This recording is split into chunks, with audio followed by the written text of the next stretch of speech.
ஒரு நகர ரயில் நிலையத்தில் ஒரு பிச்சைக்காரன் வசித்தான்.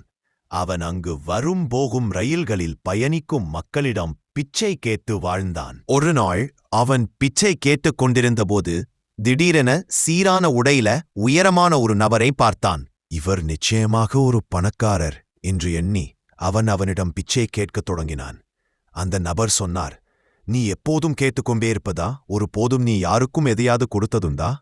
பிச்சைக்காரன் சொன்னான், ஐயா, நான் ஒரு பிச்சைக்காரன்தான். என் நிலைமையில் யாருக்கும் எதுவும் கொடுக்க முடியாது. அந்த உயரமான நபர் சொல்லினார், நீ எதையும் கொடுக்க முடியாதவன் என்றால் கேட்கும் உரிமையும் உனக்கில்லை. நான் ஒரு வணிகர். கொடுப்பதும் பெறுவதும் எனக்கு முக்கியம்.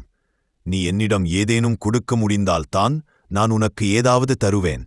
இவ்வாறு சொல்லிவிட்டு அவர் ரயிலில் ஏறி சென்று விட்டார். இந்த வார்த்தைகள் பிச்சைக்காரனின் மனதை ஆழமாகத் தொட்டன. நான் யாருக்கும் எதுவும் தருவதில்லை, அதனால்தான் யாரும் எனக்கு கொடுக்க விரும்புவதில்லை என்று அவன் எண்ணினான்.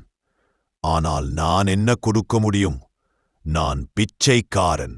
2 நாட்கள் யோசித்தபடியே இருந்தான்.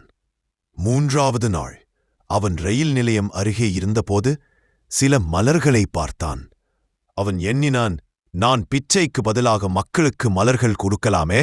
அவனுக்கு அந்த யோசனை பிடித்தது. பசியுடன் இருந்தும் அவன் மலர்களைத் தட்டிக்கொண்டு பிச்சை கேட்க சென்றான். இப்போது யார் அவனுக்கு பணம் கொடுத்தார்களோ அவர்களுக்கு அவன் மலர்கள் கொடுத்தான். மலர்களைப் பெற்றவர்கள் மகிழ்ச்சியுடன் வாங்கிக் கொண்டார்கள். சில நாட்களில் அவனிடம் அதிகமானோர் பிச்சை கொடுக்கத் தொடங்கினார்கள். ரயில் நிலையத்தில் மலர்களை களைந்து கொண்டு அவன் பிச்சை கேட்டான். மலர்கள் இருந்தவரை நல்ல பிச்சை கிடைத்தது, இல்லாதபோது இல்லை. ஒரு நாள் அவன் பிச்சை கேட்கும்போது அந்த உயரமான நபரை மீண்டும் ரயிலில் பார்த்தான். அவன் ஓடி சென்று கூறினான், இப்போது என்னிடம் உங்களுக்காக மலர்கள் இருக்கின்றன. நீங்கள் எனக்கு பரிசளித்தால் நான் உங்களுக்கு மலர் தருகிறேன். அந்த நபர் பணம் கொடுத்தார். பிச்சைக்காரன் மலர்கள் கொடுத்தான்.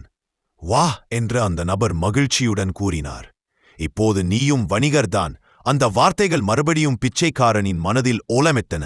நான் பிச்சைக்காரன் இல்லை, நான் வணிகராக முடியும் என்று சத்தமாக கூறி சிரித்தபடி மேகங்களை நோக்கிப் பார்த்தான். அந்த நாளுக்குப் பிறகு அந்த பிச்சைக்காரன் அந்த நிலையத்தில் காணப்படவில்லை. 6 மாதங்கள் கழித்து அந்த நிலையத்தில் 2 சீரான உடையணிந்த நபர்கள் சந்தித்தனர்.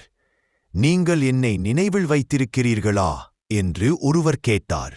இல்லை, நாம் முதல் முறையா சந்திக்கிறோம் என நினைக்கிறேன் என்று மற்றவர் கூறினார். முதல் நபர் சொன்னார், நாம் இதற்கு முன்னர் 2 முறை சந்தித்தோம்.